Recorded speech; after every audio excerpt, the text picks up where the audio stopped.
My name is Iris, and am 29 years old.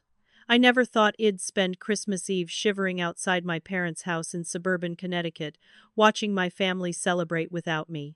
It was 7 p.m., snow falling heavily, the temperature dropping to 15 degrees. It arrived at 4 p.m. sharp, just like Mother told me to, but no one answered the door. Through the frosted window, I could see golden lights spilling across the living room, hear laughter echoing through the walls, smell the roasted turkey that should have been our dinner together. I'd called 5 times, texted 12 times, gotten no response.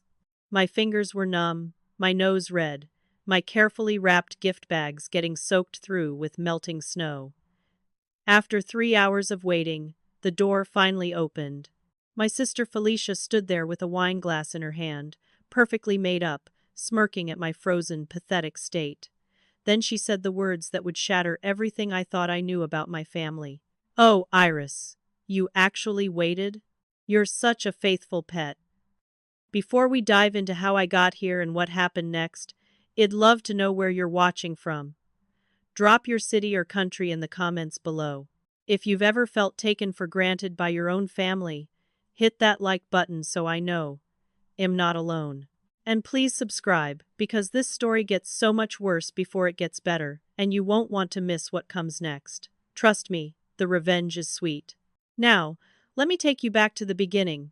I grew up as the middle child in the Henderson family, sandwiched between brilliance and expectation. My older sister Felicia was the golden child, the one who could do no wrong. She had the looks, the charisma, the ability to walk into a room and own it. By the time she was 32, she had married a successful lawyer, lived in a house that belonged on magazine covers, and cultivated a social media presence that made everyone believe her life was absolutely perfect. Then there was my older brother Garrett, 35, the beloved son who took over our father's construction business and had the 2 kids that made our parents glow with grandparent pride. And me?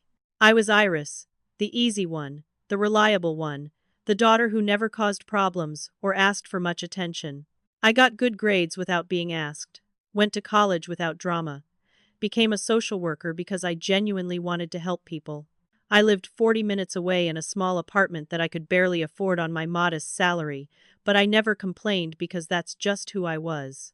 For 10 years after college, I became the invisible glue holding the Henderson family together. I organized every Thanksgiving, every birthday party, every anniversary celebration. I remembered to send cards, to make phone calls on important days, to check in when someone was sick. When Felicia and her husband fought, I was the one who listened to her cry for hours and helped her decide whether to stay or go. When Garrett's business hit rough patches, I was the one who helped him organize his finances and even co-signed loans I couldn't afford. When our parents needed someone to visit Grandma at the nursing home every week, it was always me who made the drive, who sat holding her frail hand, who made sure she wasn't forgotten.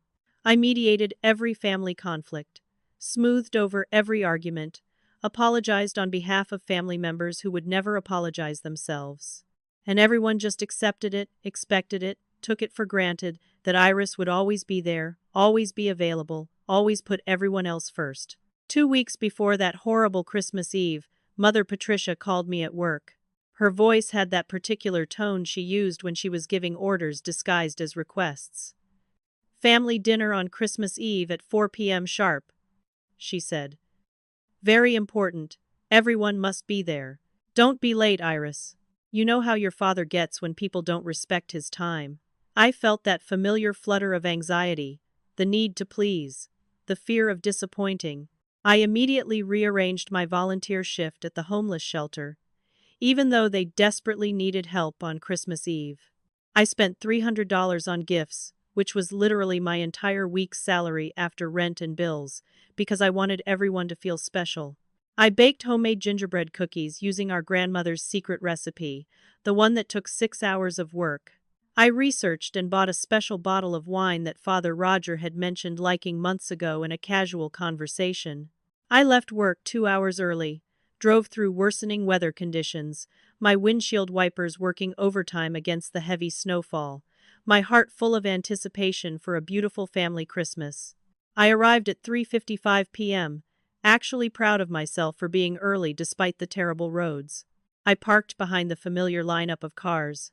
Garrett's black BMW, Felicia's white Mercedes, my parents' old blue truck, even Uncle Vernon's sedan. The house looked beautiful, covered in twinkling lights, a gorgeous wreath on the front door, smoke curling from the chimney. I grabbed my bags of gifts, balanced the container of cookies, tucked the wine under my arm, and rang the doorbell with my elbow. Nothing happened. I waited 30 seconds and knocked. I double-checked my phone, suddenly panicked that I'd gotten the date wrong.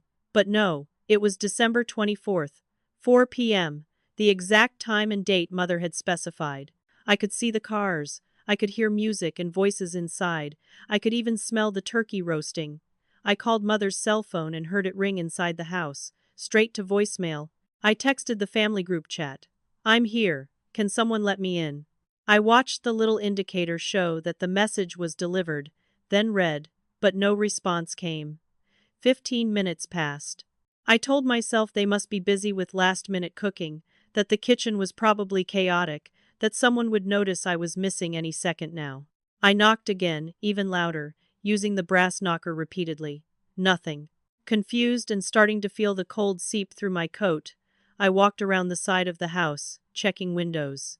All the curtains were drawn except for one in the living room, and when I peeked through the gap, my heart sank. Everyone was there. Not in the kitchen cooking, but sitting in the living room, dressed beautifully, holding champagne glasses, laughing at something Uncle Vernon was saying.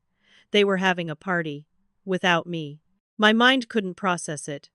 Maybe they couldn't hear the door? The house was big. The music was playing. Maybe the doorbell wasn't working? I walked back to the front, rang it 10 more times, knocked until my knuckles hurt. Nobody came. I pulled out my phone and called Father Roger. Through the window, I watched him pick up his phone, look at the screen showing my name, and deliberately put it back down without answering. That's when I knew. This wasn't an accident. This was intentional. The first hour was the worst kind of confusion, the type that makes you question your own reality. I sat down on the porch steps, carefully arranging my gift bags beside me to keep them dry under the small overhang. The snow was falling harder now, big fat flakes that would have been beautiful under different circumstances. I tried to think logically. Maybe this was some kind of surprise? Maybe they wanted everyone inside first before bringing me in for some special announcement? Maybe Garrett's wife Candace was pregnant again and they were planning a reveal? My mind created elaborate justifications because the alternative, that my family was deliberately excluding me, was too painful to accept. I kept checking my phone obsessively, refreshing the group chat, looking for any message that would explain this nightmare. At 4:30, I sent another text. "Is everything okay? I'm still outside." Read by everyone. No response. At 4:45, I tried calling Felicia. She was usually the most responsive, always on her phone. It rang 6 times and went to voicemail. I could literally see her through the window, phone in hand, scrolling through something, probably Instagram. She knew I was calling. She chose not to answer. I started thinking back over the past few weeks, desperately searching for what I might have done wrong. Had I offended someone? Said something inappropriate? Forgotten an important event? The last family gathering had been Thanksgiving just a month ago, and everything had seemed fine. I'd brought the turkey, spent 2 days brining and preparing it perfectly, and everyone had praised my cooking. Dad had asked for seconds. Mom had hugged me and said what a blessing it was to have such a thoughtful daughter. Just last week, I'd helped Garrett's kids with their homework, spending 3 hours teaching his daughter algebra because Head called me in a panic about her failing grade.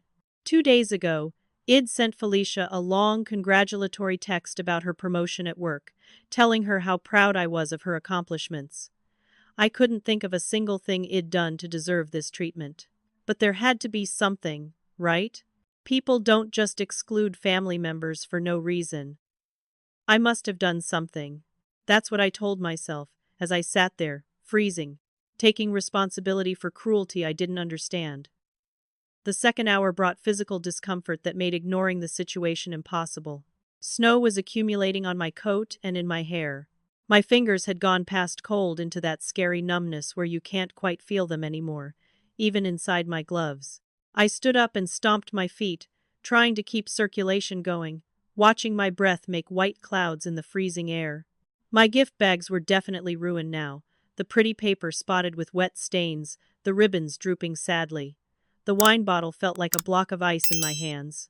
I took shelter as close to the house as possible, pressing myself against the wall under the narrow porch overhang. Through that same window, I watched my family move from the living room into the dining room. They were starting dinner. Without me. I counted the chairs. 6. Not 7.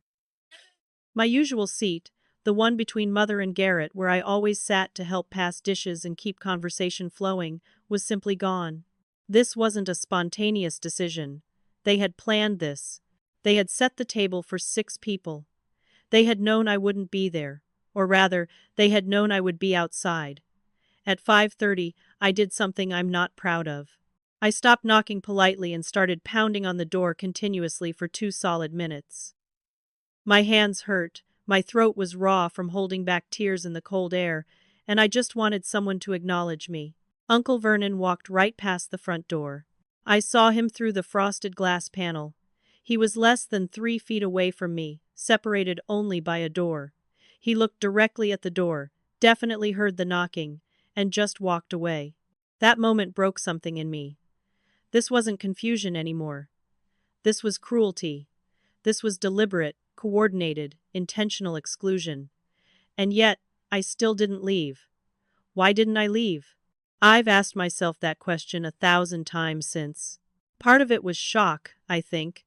The inability to process that the people who were supposed to love me most in the world were doing this. Part of it was hope. Stupid, desperate hope, that there would be an explanation, that the door would open and someone would say, "Oh my God, Iris, we didn't know you were out here. The doorbell must be broken. Come in. We're so sorry." But mostly, I stayed because leaving would mean accepting a truth I wasn't ready to face. That to my family, I was disposable. That all my years of service and sacrifice meant nothing. That I was the only one who thought our bonds were unbreakable. The 3rd hour was when desperation turned into something else, something harder and colder than the snow falling around me. It was 7 p.m. now. I'd been outside for 3 full hours. I couldn't feel my toes anymore. My mascara had frozen in little crystals on my lashes from tears I didn't remember shedding. The gift bags were completely destroyed, the contents probably ruined. The wine bottle had likely frozen and cracked. Through the window, I watched them bring out dessert. And there, on the platter, were my gingerbread cookies. The ones I'd left on the porch in a container when I first arrived, planning to bring them in triumphantly when they let me inside. They'd taken my cookies and left me in the cold.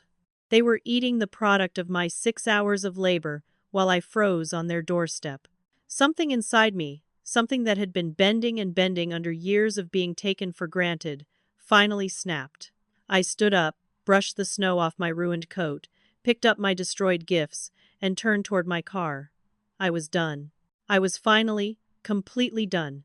And that's when I heard the door open behind me. I turned around slowly, hope and anger warring in my chest. Felicia stood in the doorway, backlit by the warm golden light of the house, looking absolutely perfect in a cream cashmere sweater that probably cost more than my monthly rent.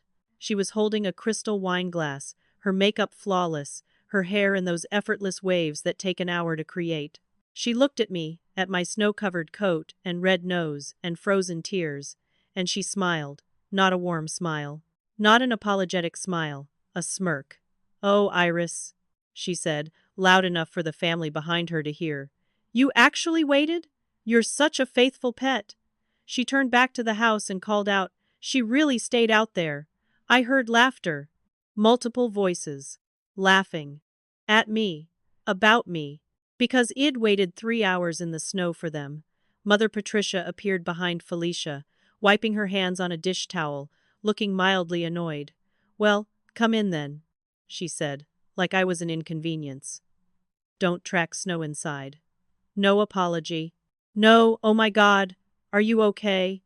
No acknowledgement that they'd just left me freezing for 3 hours. just an irritated instruction not to mess up her floors. I stood there, literally frozen in place, my brain unable to process what was happening. Felicia laughed again. What? Cat got your tongue?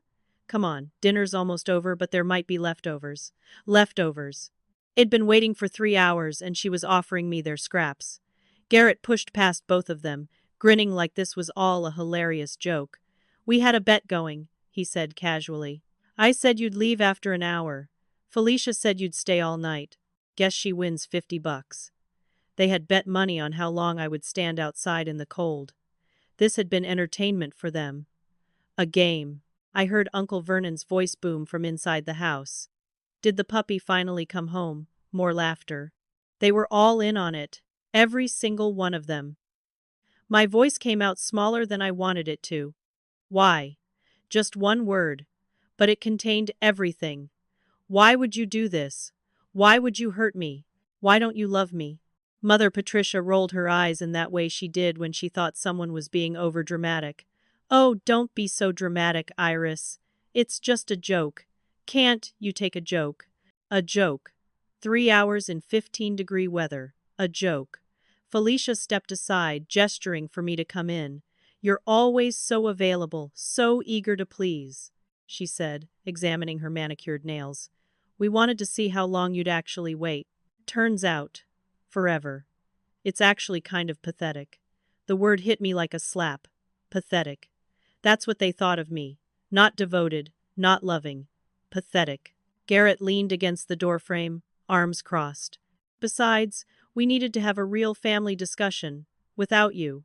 That made me look up. What discussion? An awkward silence fell. I saw Mother and Felicia exchange glances.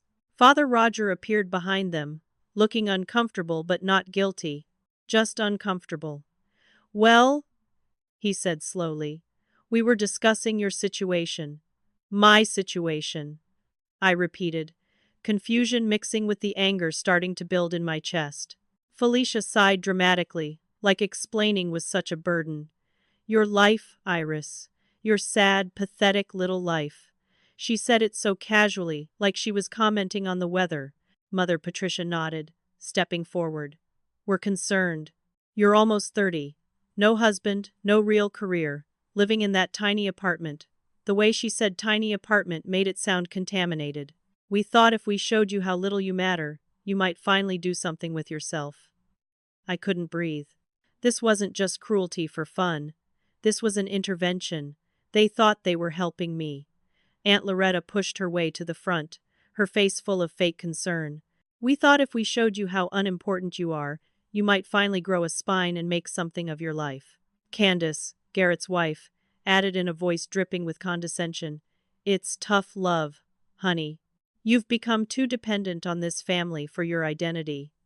Cousin Bridget appeared, face full of exaggerated sympathy. We're trying to help you find your spine. You're like a doormat, and we're trying to teach you to stand up. They thought leaving me outside for 3 hours in the snow, betting on my pain, calling me a pet, was helping me. They genuinely believed this was an act of love. My hands started shaking, and not from the cold anymore. Something was rising up in me, something I'd suppressed for years and years of being the good daughter, the easy one, the peacemaker. You think I don't have a spine? My voice came out louder than I intended, sharp enough that they all stopped talking and looked at me with surprise. I dropped the ruined gift bags at their feet, snow and water splattering on their expensive floor. I have spent 10 years being the glue that holds this family together. My voice was shaking, but I kept going. 10 years organizing every birthday, every holiday, every family event. 10 years mediating your fights, listening to your problems, dropping everything whenever any of you needed something. I looked directly at Felicia. I paid your rent for 6 months when you were finding yourself after college. 6 months. That was $3,000 I didn't have. Her face flushed, but she said nothing. I turned to Garrett. I babysit your kids every single week for free. Every Tuesday and Thursday night, so you and Candace can have date nights. Do you know how many of my own plans I've canceled to do that? He looked away. I faced my parents. I'm the only one who visits Grandma at the nursing home. every Sunday for 5 years. You haven't been there in months. She asks about you. I make excuses for you. Father Roger's face tightened, but he didn't speak. The words kept pouring out, years of suppressed frustration finally breaking free. I have given everything to this family, and you think I'm pathetic? You think I need a spine?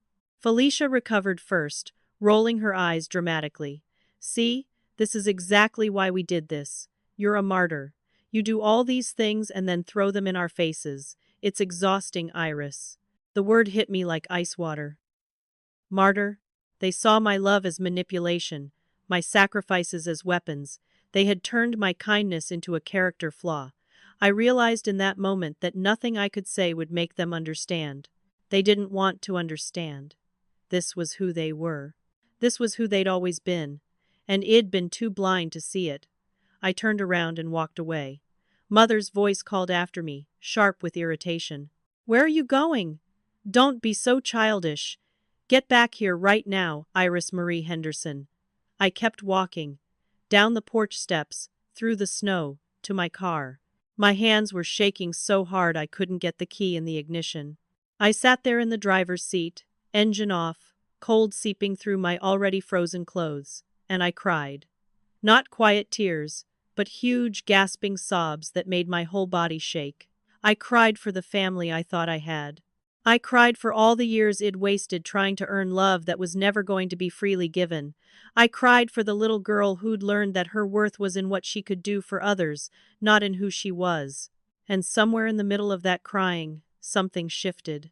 The grief started turning into something else. Something clearer. Something harder. Anger. Not hot, explosive anger. Cold, calculating, clarifying anger. The kind that helps you see things as they really are, not as you wish they would be. I started the car and drove away from that house, away from those people, and I didn't look back. My apartment felt especially small and dark when I got home at 8 p.m. that Christmas Eve. I hadn't bothered with decorations because I'd always spent Christmas at the family house. No tree, no lights, no stockings. Just bare walls and silence. I walked in still wearing my wet coat and stood in the middle of my tiny living room, not sure what to do with myself. The numbness was wearing off, replaced by a bone-deep exhaustion that had nothing to do with the cold. I sat on my couch without taking off my coat for almost an hour, just staring at the wall, my mind replaying everything over and over. The 3-hour wait. Felicia's smirk. The word pet. The intervention that was really just organized cruelty. Mother's irritation when I finally left, like I was the one being unreasonable. Finally, I forced myself to move. I peeled off my wet clothes, took a shower so hot it made my frozen skin burn, and put on my warmest pajamas. I made tea that I didn't drink. I sat back on the couch and stared at my phone. No messages, not a single one. Not "Are you okay?" Not "We're sorry." Not "Please come back." Nothing. They'd gone back to their perfect family dinner and forgotten about me completely. I felt the loneliness like a physical weight on my chest, making it hard to breathe. This was Christmas Eve. I was supposed to be with family. I was supposed to be laughing and eating cookies and exchanging gifts. Instead, I was alone in a dark apartment, still shivering hours after coming inside, with no one who cared enough to check if I'd even made it home safely through the worsening storm. But underneath the loneliness was something else, something that felt almost like relief. For the first time in my adult life, I wasn't trying to make everyone happy. I wasn't mediating or organizing or fixing. I was just sitting with my own pain, and there was a strange clarity in it. I could see things I'd been too busy to notice before. Patterns. Red flags I'd ignored because acknowledging them would have meant facing uncomfortable truths. At 9 p.m. my phone rang, making me jump. Not the family. Julian. My fiancé of 6 months. We'd been long distance since he worked in Boston, and I was in Connecticut, but we made it work with weekend visits and constant communication. He was supposed to fly in tomorrow morning for Christmas, but apparently had caught an earlier flight. "Hey, love." His voice was warm and familiar, and exactly what I needed. "Just landed early. Thought it'd surprise you. Where are you? Still at your parents'?" The question broke something in me, and I started crying again, unable to form words. His tone immediately shifted to concern. Iris? What's wrong? What happened? Through sobs, I managed to say, I'm home. Can you come over? He didn't ask questions, just said, send me your address. He'll be there in 30 minutes. He arrived in 25, carrying Chinese takeout containers and a look of deep worry. When he saw my red eyes and the way I couldn't stop shaking, he just pulled me into a hug and let me cry into his shoulder until I was empty. Then I told him everything, every single detail. The phone call 2 weeks ago. Arriving on time. The 3 hours of waiting in the snow. Watching them through the window. The deliberate ignoring of my calls and texts. Father Roger looking at my name on his phone and putting it down. The door finally opening. Felicia's smirk, and the faithful pet comment. The bet they'd made. The revelation that it was an intervention. Mother telling me they wanted to show me how little I mattered. Aunt Loretta saying I needed to grow a spine. Cousin Bridget's fake sympathy. The way they turned my kindness into pathology. My love into weakness. Julian's face went through several emotions as I talked. Shock, disbelief, anger, and finally a cold fury I'd never seen from him before. This is abuse, Iris, he said when I finished. Emotional abuse. You know that, right? I'd never thought of it that way. They were my family. Family couldn't abuse you, could they? This isn't normal family dysfunction, Julian continued, gripping my hands. Healthy families don't leave someone outside for 3 hours in dangerous weather. They don't bet on someone's pain. They don't orchestrate humiliation and call it help. But he wasn't done. His phone buzzed and his expression darkened as he looked at the screen. Iris, he said slowly. You need to see this. He turned his phone to show me an Instagram story from Cousin Bridget. It was a video from the front door camera, showing me standing on the porch. The timestamp ran in the corner, showing the full 3 hours in time-lapse. Me knocking, me sitting. Me standing again, me pacing, me checking my phone. All of it, compressed into 30 seconds that made my suffering look like a comedy sketch. The caption read, When your sister is so desperate for family time, faithful pet Christmas fails. The video had 50 likes already. The comments were mostly laughing emojis and oh my god hilarious, and she really waited. And that's dedication, lol. They had posted my humiliation online, for entertainment, for likes. I felt physically sick. Julian pulled his phone back, still scrolling. It gets worse. He showed me Felicia's Instagram, a group photo of everyone at the dinner table, smiling and holding wine glasses. The caption, Perfect Christmas Eve with the real family, implying I wasn't real family. Implying I was, what? A hanger-on? A pet, like Felicia had said? I grabbed my own phone with shaking hands and started checking other family members' social media. Garrett's Facebook page had shared Bridget's video. His comment underneath. My sister, everyone. Too nice for her own good. Mother Patricia had commented on his share.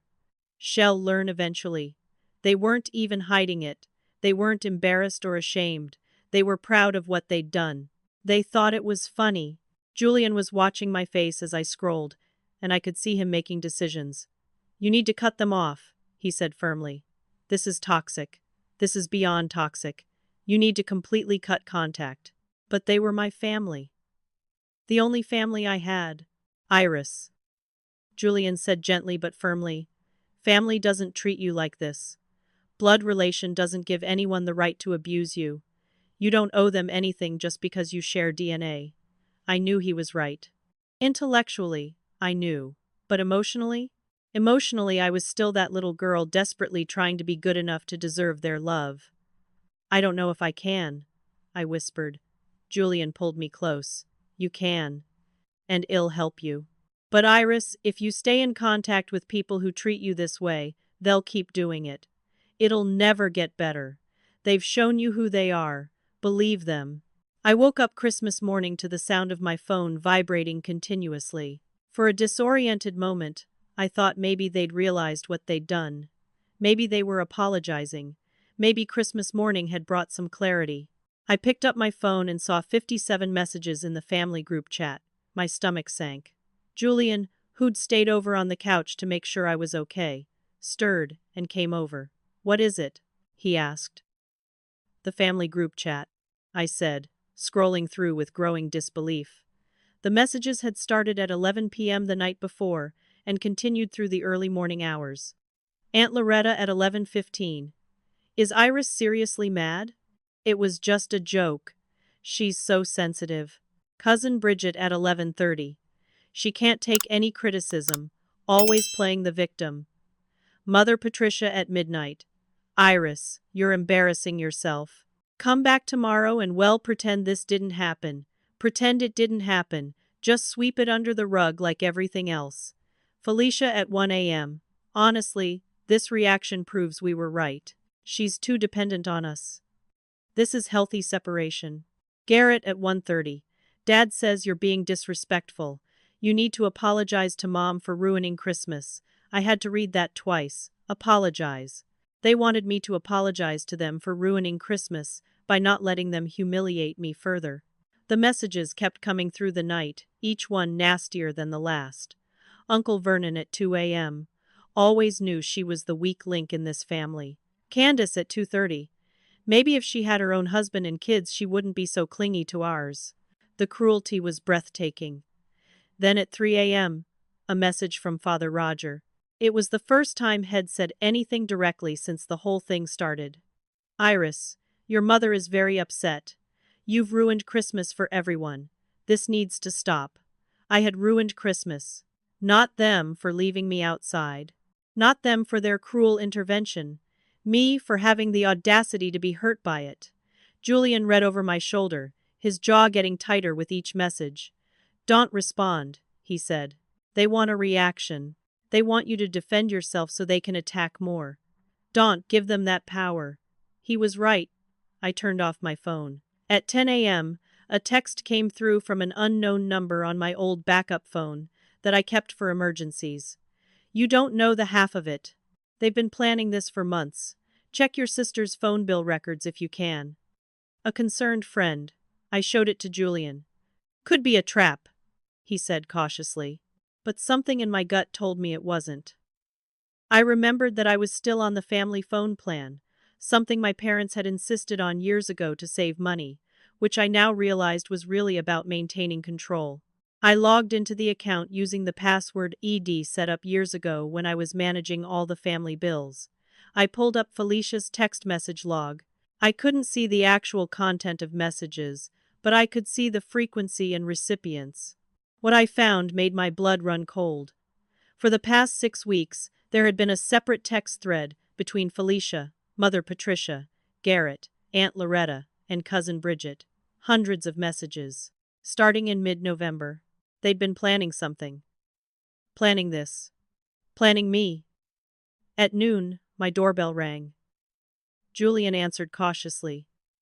It was my cousin Kristen, Bridget's younger sister. She was 26, quiet, often overlooked at family events. She looked nervous and kept glancing over her shoulder like she expected to be followed. "Can I come in?" she asked quietly. "I need to talk to Iris." Julian let her in, but stayed close, protective. Kristen sat down and immediately pulled out her phone. "I'm so sorry," she said, tears in her eyes. "What they did was horrible. I wanted to let you in, but Mom said if I interfered, she'd ground me." At 26, the idea of being grounded was absurd, but I understood. Aunt Loretta was controlling and vindictive. Kristen was probably still financially dependent. "I need to show you something," Kristen continued, opening her phone. "They added me to a group chat a couple months ago. I think they forgot I was in it because they kept talking like I wasn't there." She turned her phone to me. Screenshots. Dozens of them. A secret family group chat called Operation Independence. Created 2 months ago. The first message from Mother Patricia. "We need to do something about Iris. She's becoming too dependent on this family. It's not healthy for her, or us." I scrolled through with shaking hands. Week 1. Felicia. "She calls me 3 times a week just to chat. It's exhausting. She needs her own life." Garrett. "She's always available to babysit. Like, doesn't she have friends?" Aunt Loretta. "At her age, still single. still in that job going nowhere. We've enabled this. Week 3, Mother. What if we exclude her from something? Show her she needs to build her own life. Felicia, it needs to be big. Shell, just excuse little things. Week 5, Garrett. Christmas. We should do it at Christmas. Make her wait outside. See how long the puppy stays loyal. My hands were shaking so hard I almost dropped the phone. This was premeditated, calculated. They'd spent weeks planning my humiliation. Week 7, Cousin Bridget. Oh my God, yes. And we should bet on it. Make it fun for us. Aunt Loretta. Film it. If she sees it online, maybe the embarrassment will wake her up. Week 8, Mother. Everyone agreed then. Christmas Eve. Tell her 4 p.m. Don't answer the door until we're ready. This is for her own good. For her own good. They genuinely believed that orchestrating my public humiliation was an act of love. Julian was reading over my shoulder, his face getting redder. Kristen kept scrolling, showing me more. It gets worse, she said quietly. They had a backup plan if this didn't work. She showed me messages from last week. Aunt Loretta. If she doesn't learn from Christmas, we might need to escalate. Maybe call her workplace? Tell them she's unstable. Felicia, or we could all just block her. Complete silence. That would force her to move on. Garrett. Whatever we do, we have to be united. No one breaks ranks. This wasn't dysfunction. This wasn't even garden variety family cruelty. This was coordinated psychological warfare. And they'd been doing it for months without me knowing. Kristen was crying now. I'm so sorry. I should have told you sooner. I was scared. But after seeing you wait outside for 3 hours, and then seeing them laugh about it, I couldn't stay quiet anymore. I hugged her.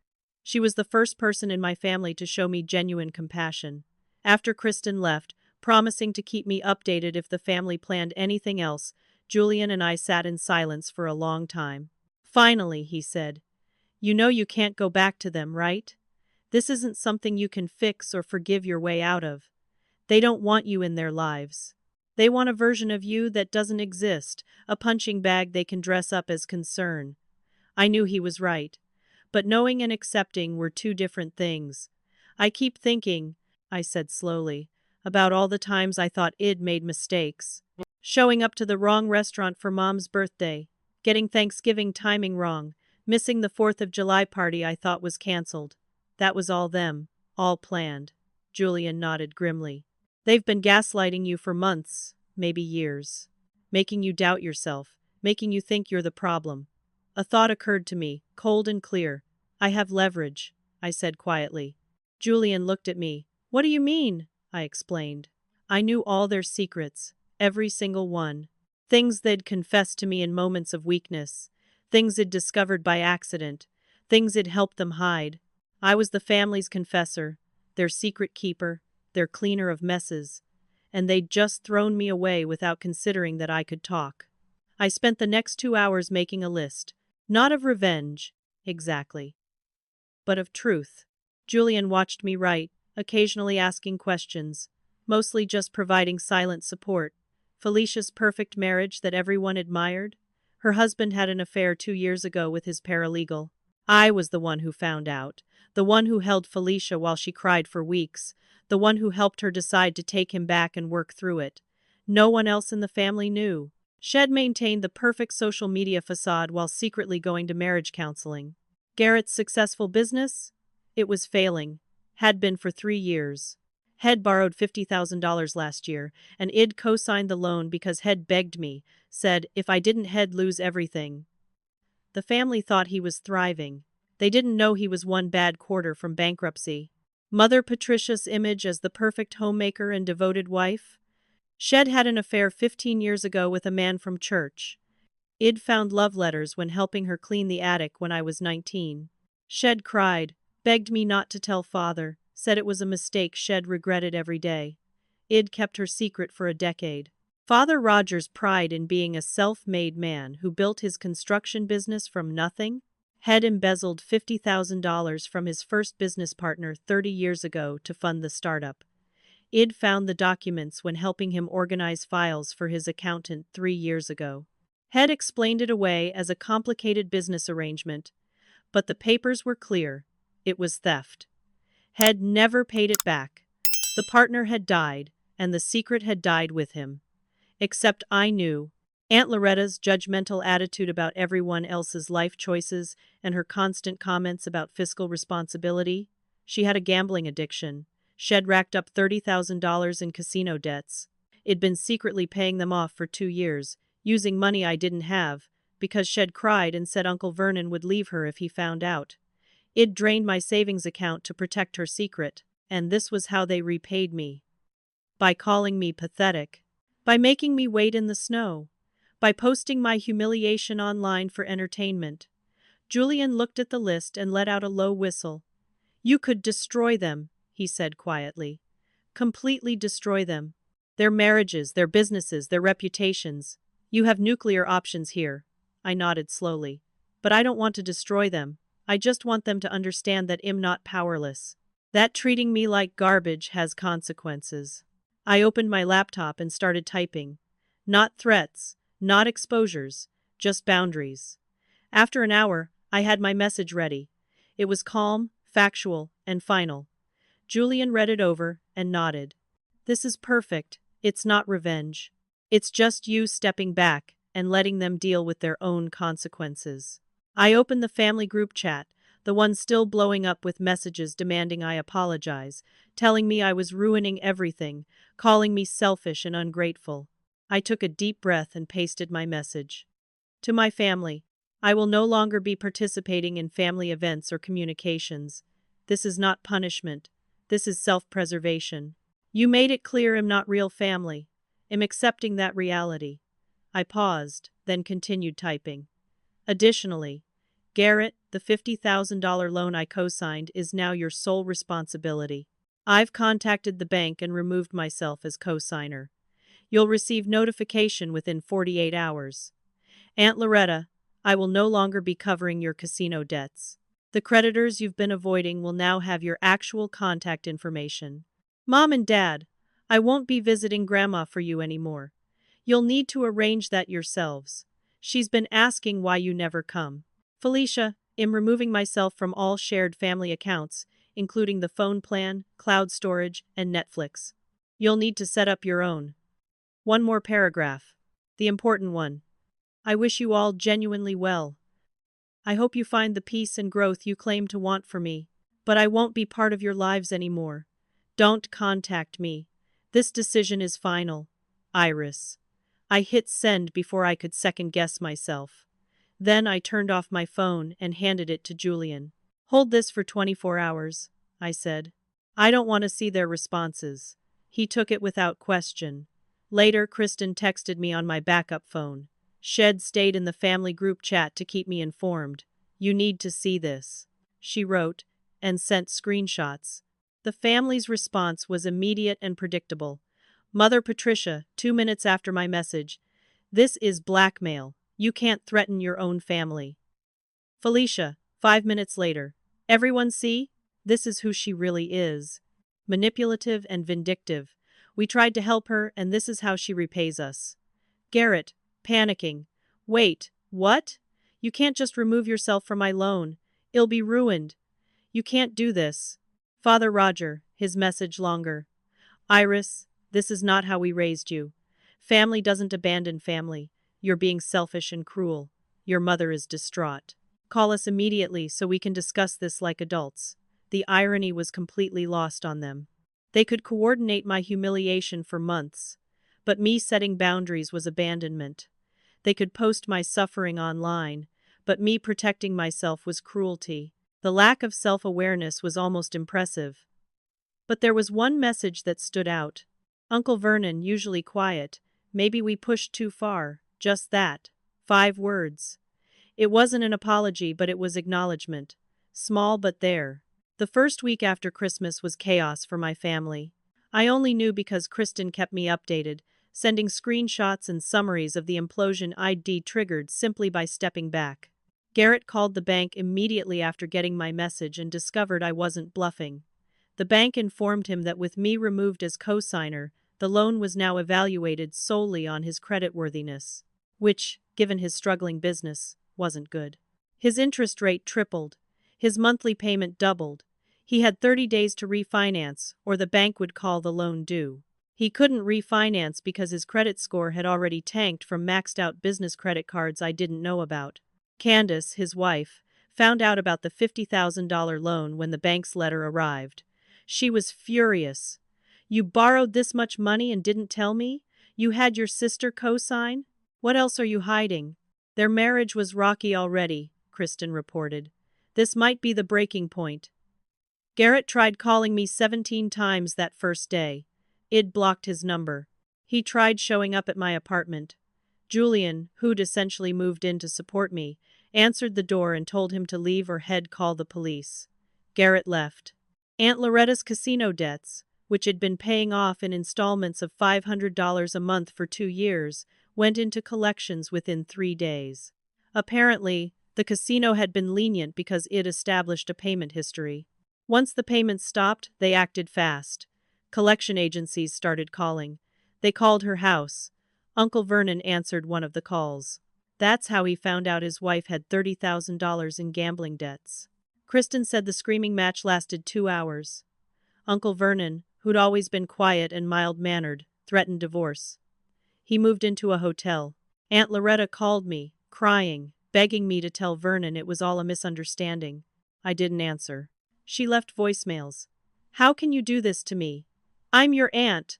I changed your diapers. You're destroying my marriage." But I hadn't destroyed her marriage. Her lies had, it just stopped enabling her to maintain them. Mother Patricia, forced to actually visit Grandma at the nursing home, discovered conditions had been complaining about for months. The understaffing, the poor food quality, the lack of activities. Grandma, 92 and sharp as ever, didn't hold back. "Where have you been, Patricia? Iris is the only one who visits. She's the only one who cares." Mother tried to deflect, saying she'd been busy, but Grandma cut her off. "Too busy for your own mother? Iris works full-time and volunteers and she's here every week. What's your excuse?" Kristen said Mother came home crying. Guilt she'd avoided for years finally catching up. But instead of sitting with that guilt, she directed it at me. "This is Iris' fault. She made me look bad."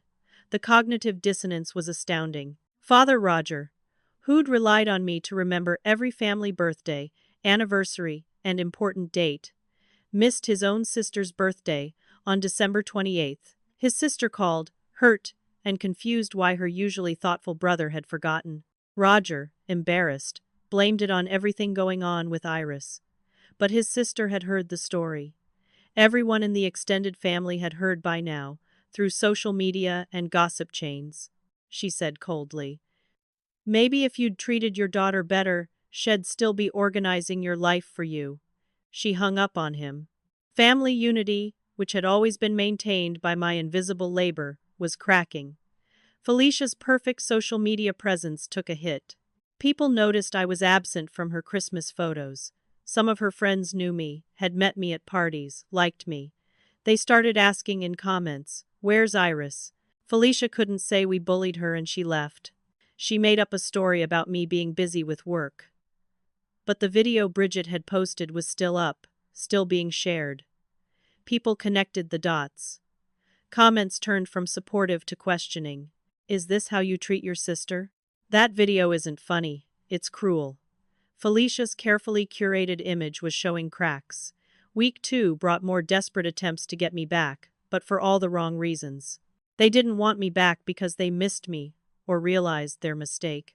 They wanted me back because my absence was causing them problems. Cousin Bridget showed up at my apartment with grocery store flowers and a generic "I'm sorry" card. Julian, my faithful gatekeeper, answered again. "Tell Iris we're sorry, okay," Bridget said, not even looking guilty. "Can she come back to family dinners now?" Julian stared at her. "That's your apology?" "We're sorry. Come back and take care of us again." Bridget looked confused. "Well, yeah. What else does she want?" Julian asked. "Did you delete the video you posted? The one with 10,000 views now?" Bridget's eyes widened. 10,000? Wow. No, I didn't delete it. It's my most popular post ever. But I tagged Iris, so she gets credit. Julian closed the door in her face. Mother Patricia tried calling from different numbers, thinking id blocked only her main line. Julian blocked each new number as it appeared. She tried calling my workplace. My boss, whom id warned about potential family disruption, politely but firmly told her I wasn't available and wouldn't be taking personal calls during work hours. Father Roger tried email, a long, rambling message about family loyalty and forgiveness, and how I was tearing apart the fabric of the Henderson family. I read it once, felt nothing but exhaustion, and deleted it. Garrett showed up at my workplace during my lunch break, causing enough of a scene that security had to escort him out. He was shouting about betrayal and family obligation and the loan. My coworkers stared. My boss called me into her office, concerned. I explained the situation briefly, showed her the screenshots Kristen had sent of Operation Independence.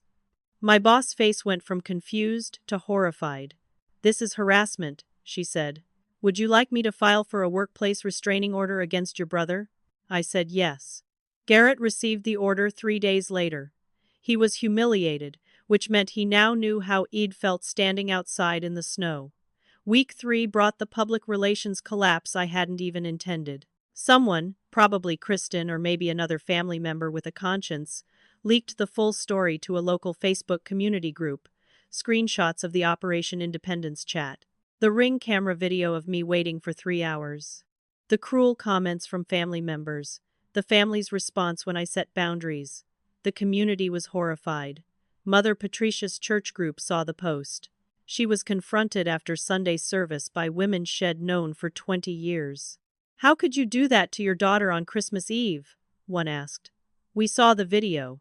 3 hours in the snow." Mother tried to explain. It was a misunderstanding, that I was exaggerating, that the internet was making it worse than it was. But too many people had seen the actual evidence. The pastor gently suggested she take a break from leading the women's fellowship group until things settle down. Mother was mortified. Her reputation in the church, something she'd cultivated for decades, was destroyed in days. Father Roger's business partners saw the post. One of them, a man with 3 daughters, called Roger and said, "I can't in good conscience continue our partnership with someone who treats family that way. It speaks to character." Roger lost a major contract he'd been counting on. His business, already struggling in the post-COVID construction slowdown, took a hit it might not recover from. Garrett's kids started getting bullied at school. Other parents had seen the story, talked about it, and their kids overheard. Children can be cruel in their honesty. Your family is mean. Your aunt made your other aunt wait in the snow. The kids came home crying. Candace, already furious about the loan, was now dealing with her children's emotional distress. She blamed Garrett and his family's dysfunction. Felicia's in-laws, whom she'd always tried to impress with her perfect family image, saw the posts. Her mother-in-law called and said, "I raised my son to marry someone with kindness and integrity. I'm very disappointed in what I've seen." Felicia tried to explain, to spin it, but the evidence was public and damning. Her husband, whose family was very close-knit and loving, started asking questions about her treatment of me over the years. "You always said Iris was difficult," he said. "But all these stories make you sound like the difficult one." Their already fragile marriage, held together after his affair by my counseling and support, started cracking again. The family couldn't accept that they'd caused their own destruction. Instead, they looked for someone to blame. Me.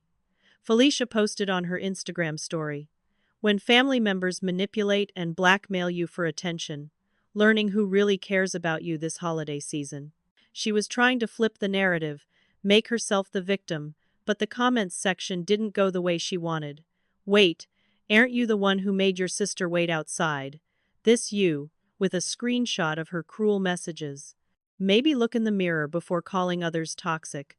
The projection is real. The post backfired spectacularly. She deleted it within an hour, but screenshots had already circulated. Mother Patricia, at her wits' end, told her church friends that I was mentally unstable and making up stories for attention. She tried to paint me as an unreliable narrator, someone with mental health issues who'd fabricated or exaggerated the whole thing.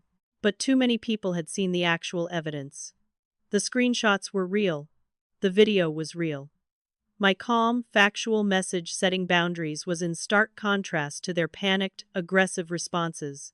The pastor, who'd known our family for years, gently pulled Mother aside.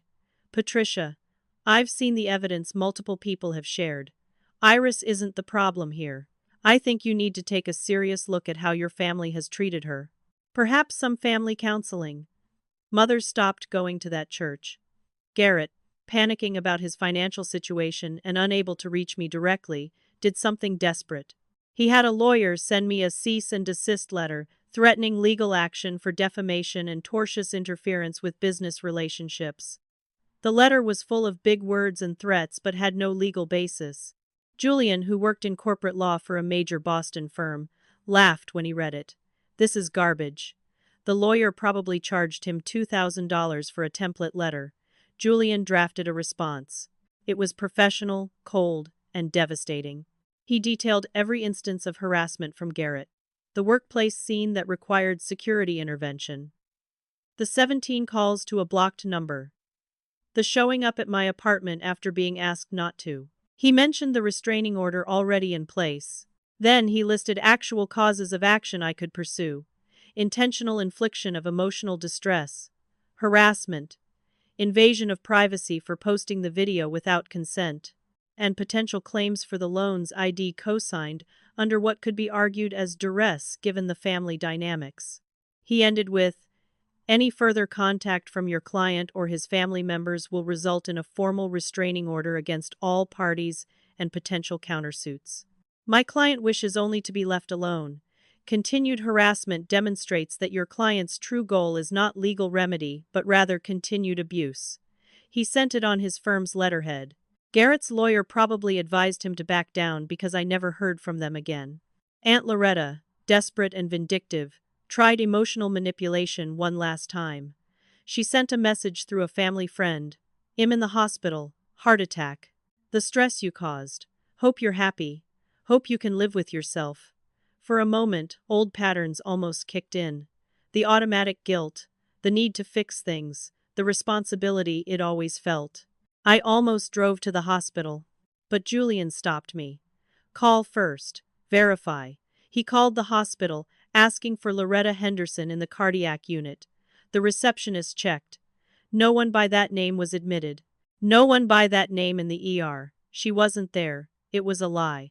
A manipulation tactic to get me to break my boundaries. I felt something shift inside me. That was the moment I truly understood that they would never change. They would lie, manipulate, guilt trip, and play victim rather than ever admit they were wrong. Julian blocked Aunt Loretta's number and the family friend's number. I was done being manipulated. Then came an unexpected complication. My wedding. Julian and I had been engaged for 6 months, planning a small spring wedding. Before everything imploded, I'd tentatively planned to invite my family despite our issues because that's what you do, right? You invite family to weddings. But now everything was different. Mother Patricia found out about the wedding date through some distant relative. She sent a message through yet another flying monkey. A second cousin I barely knew.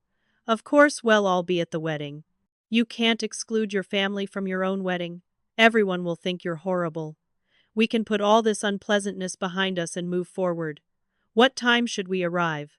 No apology. No acknowledgement of wrongdoing. Just an assumption that they were invited and that I should forgive and forget, because it was my wedding, and family comes to weddings. That's just what you do. Julian and I discussed it for hours. "It's your day," he said. "Your choice. But if they come, they will find a way to ruin it. They'll make a scene, or cry, and play victim, or say something cruel disguised as a joke. They won't let you have one day that's about your happiness." I knew he was right. I'd seen them do it at other family events. Someone else's graduation turned into a discussion about Garrett's business. Someone else's birthday turned into Mother needing attention for some perceived slight. They couldn't let anyone else be the center of attention without making it about them. We decided on a courthouse wedding. Small, intimate, with only 20 people. Julian's parents, his 2 siblings, my coworkers who'd become real friends, 3 people from my book club who'd shown me more genuine care in 2 years than my family had in a lifetime. And Kristen, the only Henderson family member invited, because she'd shown courage and kindness when it mattered. I sent a formal notification to the family through email. Julian and I have decided on a private ceremony with a limited guest list. Due to recent events and the need to protect our peace on this important day, we will not be extending invitations to extended family. We wish you all well, Mother Patricia exploded. She called from a number I hadn't blocked yet, screaming into the voicemail. You're excluding your own mother from your wedding? What kind of daughter does that? What will people think? You're humiliating me. This is unforgivable. Everything was about how it affected her. Never once did she consider that her actions had consequences. Felicia posted on Instagram. Imagine being so petty that you don't invite your own family to your wedding. Some people never grow up. Sad to see mental illness ruin relationships. She was publicly calling me mentally ill now, but the comments section wasn't sympathetic. Maybe there's a reason they're not invited. After what you did to her on Christmas? Why would she want you there? The lack of self-awareness is stunning. Sounds like the family is better off not going if this is how they act. Felicia disabled comments on that post, then deleted it entirely, but screenshots lived forever. Through all of this chaos, one person stayed surprisingly quiet. Father Roger. Head sent that one email in week 1. Then nothing. No calls, no texts, no attempted visits. I thought maybe Head just given up, or maybe Mother had told him to stay out of it. Then, 4 weeks after Christmas, there was a knock on my apartment door. Julian answered cautiously. It was Father Roger. Alone. He looked older than I remembered, tired in a way that went beyond physical exhaustion. Can I please talk to my daughter? He asked quietly. 5 minutes. That's all I'm asking. Julian looked at me. I nodded. We sat on the porch outside my apartment. I wouldn't let him inside my home, my safe space. The January air was cold, but nothing like that Christmas Eve. Roger sat heavily, looking at his hands. I've been thinking, he said slowly. About everything. About you. A long pause. I waited. Your mother and I, we failed you. It was the first direct acknowledgement of wrongdoing I'd heard from anyone. We got so used to you being easy, being available, being the one who never complained. We forgot you were a person with feelings. He looked up at me. The Christmas Eve thing. I knew it was wrong. I told your mother it was too far. But I went along with it because she said it would toughen you up, help you build your own life. Not quite an apology yet. And then when you left, when you set those boundaries, everything fell apart. The family fell apart. Your mother doesn't know how to plan anything. Garrett's panicking about money. Loretta and Vernon might divorce. Felicia's marriage is worse. And Grandma asked me why we never visit. She asked why you stopped coming. When I told her what we did, she cried. Called us fools. His voice cracked. She said we threw away the best thing our family had. Silence. Then he said the words Ede needed to hear. I'm not asking you to come back. I know we don't deserve that. I just needed you to know that I see it now. What we did. How wrong it was. You weren't a pet. You weren't pathetic. You were the heart of this family. And we ripped you out and wondered why everything died. A tear rolled down his weathered face. I'm sorry, Iris. I'm truly, deeply sorry. Not because things fell apart without you, but because we hurt you. Because I stood by and let them hurt you. Because I failed to protect my own daughter. It was real. This was genuine remorse, not manipulation. But it was also too late. I can't forgive you yet, Dad, I said quietly. Maybe not ever. The hurt is too deep, Roger nodded. I understand. I don't expect forgiveness. I just wanted you to know that at least one person in that family sees clearly now. And if you never want to speak to me again, I'll accept that. It's less than I deserve. He stood up slowly, looking every one of his 60 years. Be happy, sweetheart. Marry Julian. Build the family you deserve, the one you choose. Don't let us take any more from you. He walked away, got in his truck, and drove off. I sat on that porch for a long time after he left. It wasn't reconciliation, it wasn't forgiveness. But it was something. Acknowledgement. Truth. The first genuine apology. And maybe Someday, it could be a starting point. But not today, not yet. April arrived with cherry blossoms and new beginnings. Julian and I got married on a perfect spring morning at the courthouse, surrounded by 20 people who genuinely loved us. It was simple and beautiful in its simplicity.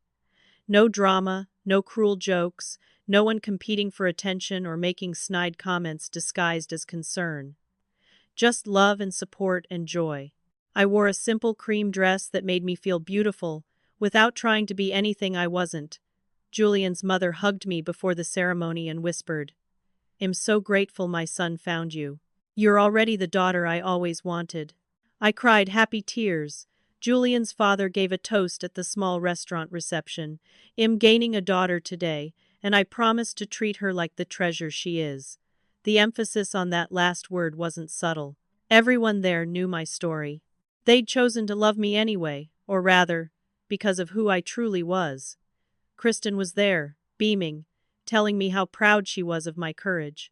My coworkers surprised me with a beautiful photo album they'd made. My book club friends gave us a honeymoon fund. It was perfect. Everything it needed, and nothing it feared. I checked my phone once during the reception and saw 37 missed calls from Mother Patricia. I turned it off and didn't think about it again that day. Later that week, Kristen told me the family had shown up at the courthouse anyway. They'd somehow figured out the time and place. But Julian had anticipated this and warned courthouse security. There was a list of people not allowed in. When Mother Patricia, Felicia, and Garrett showed up demanding to see the ceremony, security turned them away. Mother caused a scene, crying and shouting about being excluded from her own daughter's wedding. Someone filmed it. The video circulated online. More embarrassment for them, but I didn't see it until days later, and by then it didn't matter. My wedding day had been perfect because they weren't there. That realization settled something in me. Their absence was a gift, not a loss. I started therapy in May. I'd resisted for years, telling myself therapy was for people with real problems, not people who just had difficult families. But my therapist, Dr. Chen, wait, I can't use Chen. Let me check the name list. Dr. Morrison, a woman in her 50s with kind eyes, helped me understand what I'd lived through. She taught me terms I'd never heard. Parentification, scapegoat, narcissistic family system, codependency, trauma bonding. I learned that the way I'd been treated wasn't normal family dysfunction. It was abuse. Subtle, long-term, emotional abuse that had shaped my entire sense of self-worth. You were trained from childhood that your value came from what you could do for others. Dr. Morrison explained. That love was transactional, that you had to earn basic respect and consideration through constant service. That's not love, that's exploitation. I learned about boundaries, real ones. Not the fake boundaries my family had accused me of lacking. I practiced saying no. At first it felt physically painful, like my body was rejecting the word. But Dr. Morrison was patient. Start small. Say no to things that don't matter. Build the muscle. I said no to extra volunteer shifts when I was tired. I said no to coworkers who wanted me to cover their work. I said no to a friend who only called when she needed something. Each no got easier. I started saying yes to things for myself. A painting class I'd always wanted to try. A hiking group that met on weekends. A book club that actually discussed books instead of gossiping. I made new friends, people who liked me for who I was, not what I could provide. Julian watched me transform over those months. "You're becoming yourself," he said one night. It was true. I was discovering who Iris was when she wasn't performing the role of family caretaker, when she wasn't constantly monitoring everyone else's emotions and needs, when she was just allowed to exist. Some days I missed them. Or rather, I missed the idea of them. The fantasy family I'd always hoped we could be. Loving, supportive, genuinely connected. But Dr. Morrison helped me grieve. You're not just grieving the family you had. You're grieving the family you never had but deserved. That's a real loss. And it's okay to feel it. The grief came in waves. Some days I was fine, strong, confident in my decision. Other days I saw a mother and daughter laughing together in a coffee shop and felt the ache of what Id lost. But I was learning that grief was part of healing, not a sign Id made the wrong choice. 10 months after that terrible Christmas Eve, I ran into Mother Patricia at the grocery store. I was picking up ingredients for dinner, thinking about what movie Julian and I would watch that night, completely at peace. Then I turned the corner, and there she was. We both froze.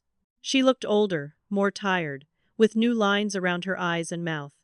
"Iris," she said, her voice uncertain. I considered walking away. It would have been easier. But I'd been working on my voice in therapy, on standing my ground without aggression. "Patricia," I said, using her first name deliberately. "Not Mom." She flinched. The silence stretched between us. "How have you been?" she asked, falling back on small talk. "I'm well," I said.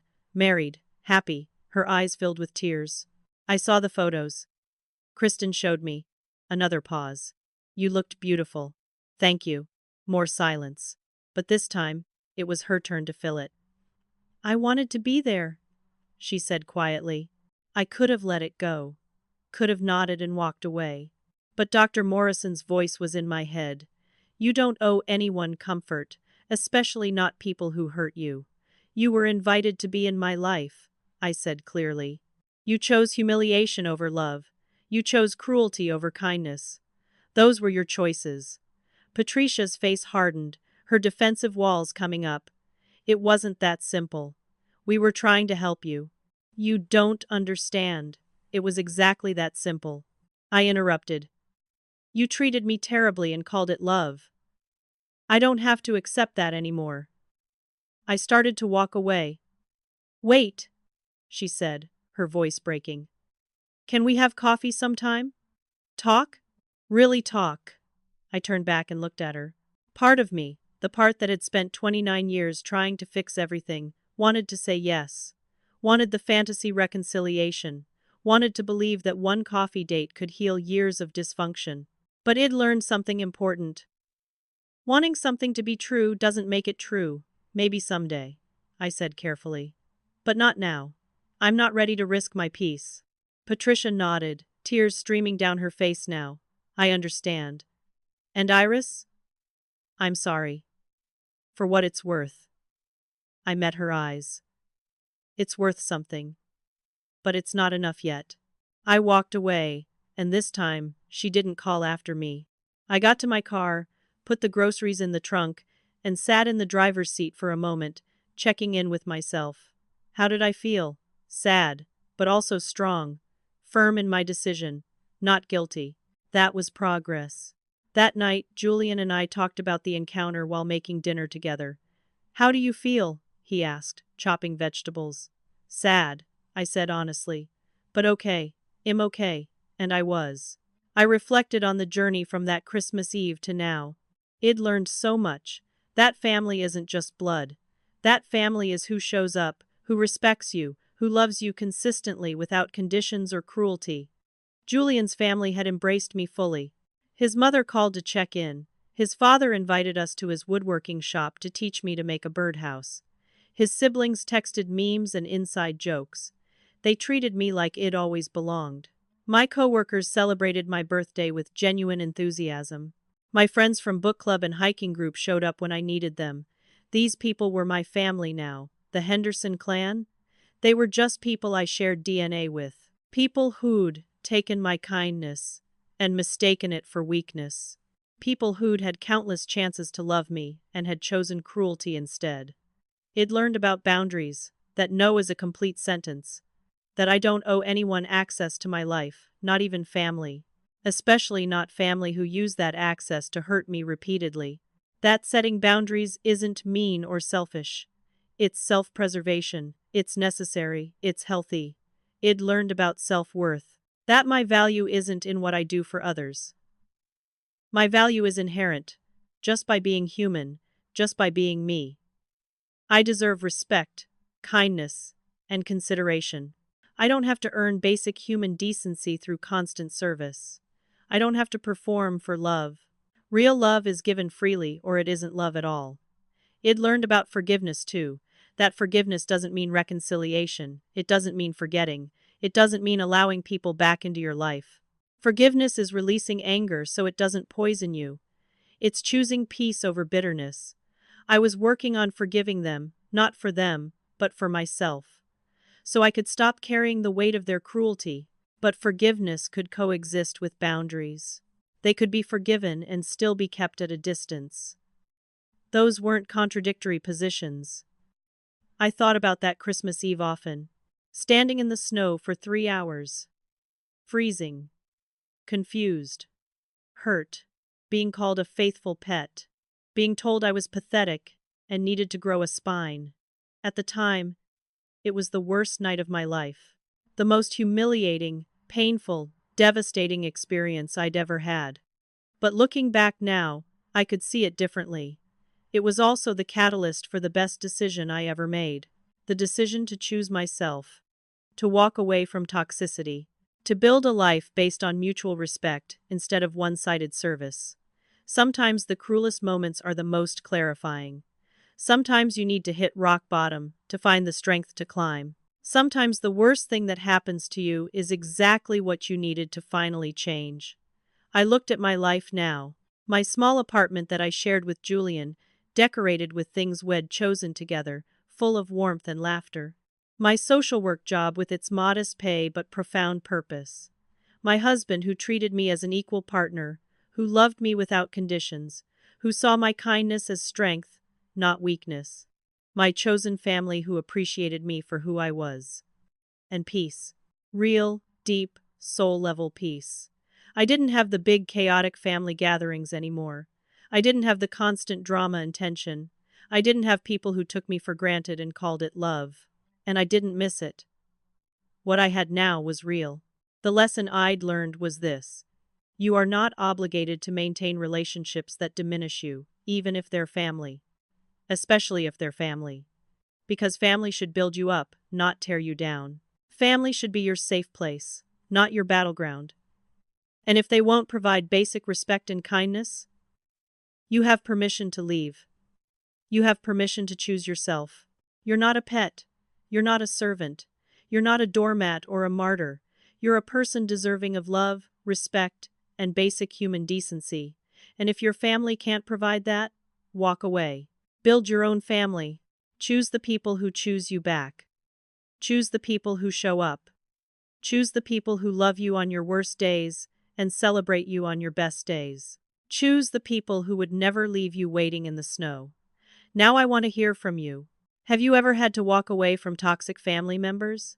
How did you know it was time? Drop your story in the comments below, because I guarantee someone needs to hear that they're not alone. And if you found this story helpful or relatable, please hit that like button. It really helps me know that sharing my experience matters. Subscribe if you haven't already, because I'll be sharing more about the healing journey, setting boundaries, and building the life you deserve after cutting off toxic family. And share this video with anyone who might need permission to choose themselves over family obligation. Sometimes people need to hear that it's okay to leave, that they're not the problem, that choosing peace over toxicity isn't selfish. Thank you so much for listening to my story. It wasn't easy to share, but if it helps even one person realize they deserve better treatment from their family, it was worth it. I'm sending so much love to anyone out there dealing with family dysfunction. You deserve kindness. You deserve respect. You deserve peace. And sometimes, getting those things means walking away from people who refuse to give them. Take care of yourselves. Choose your own happiness. And remember, family is who shows up with love, not who shows up with cruelty and calls it concern. Until next time.